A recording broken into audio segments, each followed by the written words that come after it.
नमस्कार, top 10 news में आपका स्वागत है। मैं हूं राम सकल यादव। आइए दिखाते हैं आपको आज की छोटी बड़ी खबरें।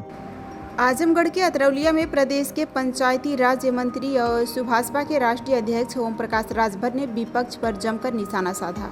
उन्होंने कहा कि योगी सरकार का एंटी पेपर लीक कानून युवाओं के भविष्य को सुरक्षित करने वाला कानून है। इसे परीक्षा माफियाओं पर सख्त कार्रवाई होगी। इस दौरान उन्होंने समाजवादी पार्टी और कांग्रेस पर भी तीखे राजनीतिक हमले किए। जनसुनवाई में पहुंचे मंत्री ने आम लोगों की शिकायतें सुनी और अधिकारियों को उनके त्वरित निस्तारण के निर्देश दिए। अतरौलिया स्थित निरीक्षण भवन में आयोजित जनसुनवाई के दौरान पत्रकारों से बातचीत करते हुए पंचायती राज्य मंत्री ओम प्रकाश राजभर ने कहा कि प्रदेश सरकार ने पेपर लीक जैसी घटनाओं पर रोक लगाने के लिए कड़ा कानून लागू किया है। उन्होंने बताया कि इस कानून के तहत दोषियों पर 10 करोड़ रुपए का जुर्माना, 10 वर्ष तक की सजा और फास्ट ट्रैक कोर्ट में 3 माह के भीतर सुनवाई का प्रावधान किया गया है। उनका कहना था कि इससे भर्ती परीक्षाओं में पारदर्शिता आएगी और युवाओं के साथ होने वाले अन्याय पर रोक लगेगी। विपक्ष के आरोपों पर पलटवार करते हुए राजभर ने कहा कि पिछली सरकारों के समय भर्ती परीक्षाओं में धांधली और नकल आम बात थी, लेकिन अब सरकार की सख्ती से परीक्षा माफियाओं में डर का माहौल है। समाजवादी पार्टी के पीडीए अभियान पर हमला बोलते हुए उन्होंने कहा कि सपा केवल जातिवादी राजनीति करती है और गैर यादव पिछड़े वर्गों के मुद्दों पर कभी गंभीर नहीं रही। शिवपाल यादव द्वारा उन्हें बहुरूपिया कहे जाने पर भी उन्होंने जवाब देते हुए कहा कि समाजवादी पार्टी को पहले अपना राजनीतिक इतिहास देखना चाहिए, क्योंकि गठबंधन बदलने का रिकॉर्ड उसी के पास रहा है। जनसुनवाई के दौरान मंत्री ने क्षेत्र से आए लोगों की शिकायतें सुनी और संबंधित अधिकारियों को निर्देश दिया कि सभी मामलों का समयबद्ध और गुणवत्तापूर्ण निस्तारण सुनिश्चित किया जाए। मंत्री, संसद में नेट बिल को लेकर जो चर्चाएं और कार्रवाई हुई है, क्या सरकार इसे छात्र के हित में बड़ा सुधार मानती है? निश्चित है, आगे इस तरह की कार्रवाई न हो, इस नाते जो बिल पेश हुआ है उसमें कड़ा कानून, 10 करोड़ जुर्माना, 10 साल की सज़ा और 3 महीने में फास्ट ट्रैक कोर्ट चला करके मामले को फैसला देना, ये बिल पास हुआ है। इससे निश्चित है कि लोगों में भय व्याप्त होगा। बड़ी लंबी रकम है, 10 करोड़ रुपया कहने के लिए है, तो बड़ी लंबी रकम होती है, तो इससे भय से लोग पेपर लीक मामले में काम नहीं कर पाएंगे। विपक्ष का आरोप है कि सरकार परीक्षा प्रणाली को पूरी तरीके से पारदर्शिता नहीं बना सकी है, आपका जवाब क्या है? हाँ, क्योंकि सपा की सरकार थी, कांग्रेस की सरकार थी, तो पेपर जो है वो रहरी के बिक जाता था। पेपर ले के बच्चे जो है रहरी के खेते में, सरसों के खेत में बैठ के लिखते थे, खुलेआम नकल कराई जाती थी, नौकरी बिकती थी। तो वो लोग वही परेशान है कि हमारा बाई दबे कभी शासन आया तो ये कानून रहेगा तो हमारे लोग कैसे कर पाएंगे। इस नाते वो लोग बहुत चिंतित हैं। क्या इस बिल के बाद पेपर लीक जैसी घटनाओं को पूरी तरीके से रख सकेगी? निश्चित सरकार का प्रयास है। क्या दोषी अधिकारियों और माफियों पर अब और सख्ती कार्रवाई होगी? निश्चित होगी। कानून पास हो गया तो कानून इसी नाते बनता है ना। ये कड़ा कानून बना है कि इस कानून की वजह से अब किसी की हिम्मत नहीं पड़ेगी। विपक्ष इस सरकार की विफलता बता रहा है, क्या ये आरोप राजनीति से प्रेरित है? निश्चित है, राजनीति से प्रेरित है और विपक्ष अपनी कमी छुपाने के लिए ये सब बोल रहे हैं। क्या छात्रों और अभिभावकों को भरोसा वापस लाने के लिए सरकार के पास कोई रोड मैप है? निश्चित है सरकार के पास। उत्तर प्रदेश में परीक्षा माफिया पर आगे क्या कार्रवाई होगी? जो कानून पास हुआ है, अगर वो फिर इसमें इन्वॉल्व होते हैं तो कड़ी कार्रवाई उनके खिलाफ कानून के दायरे में होगी। आपने अखिलेश यादव से सवाल पूछा है, अगर किसी मंत्री की जगह यादव सरनेम होता तो क्या सपा इस्तीफा मांगती? आपको क्या लगता है, ये विपक्ष क्या जातीय आधार पर तय होती है? निश्चित।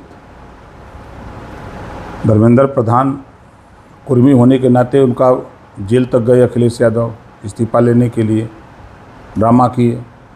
डॉक्टर सोहेल पटेल कुर्मी बिरादरी का होने के नाते उनकी जयंती पर ना तो उन्होंने कहीं ट्वीट किया, ना तो कहीं उनके चित्र पर 2 फूल चढ़ाया। बिहार के जो छात्रों के आंदोलन में जो फायरिंग हुई, उसमें जो पटेल लड़का था उसको लेकर के उन्होंने ट्वीट किया, उसको सस्पेंड कराया।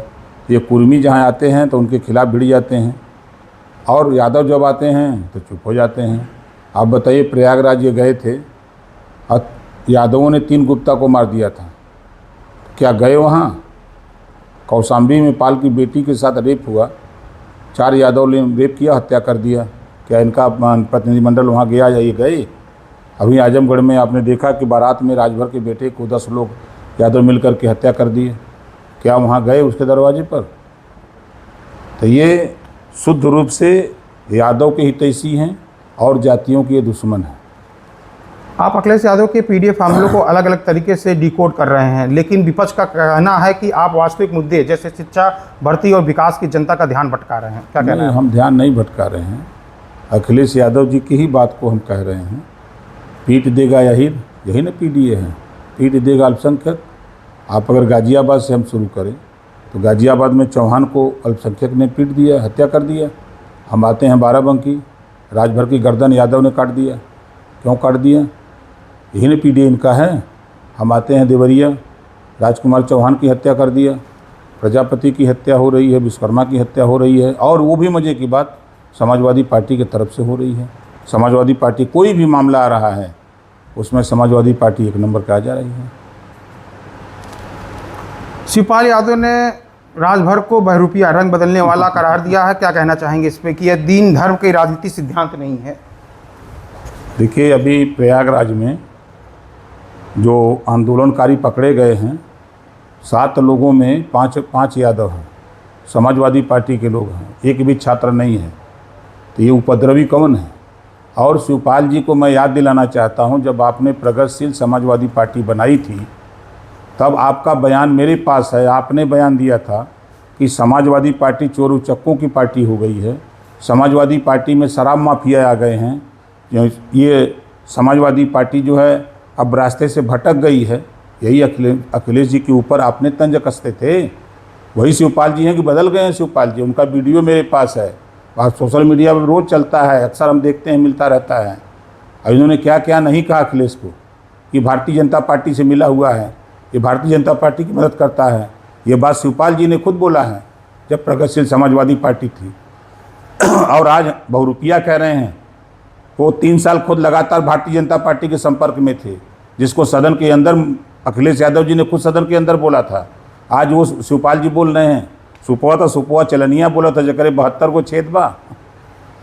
उन्होंने राजभर को एक हल्का और गैर गंभीर नेता भी बताया है, जो बिना सोचे, बिना गहराई के बयानबाजी करते हैं। इतना उनके दिमाग में डर सता रहा है ना, ओम प्रकाश राजभर का डर अब सता रहा है ना। कल तक तो नाम नहीं लेते थे, आज नाम क्यों ले रहे हैं?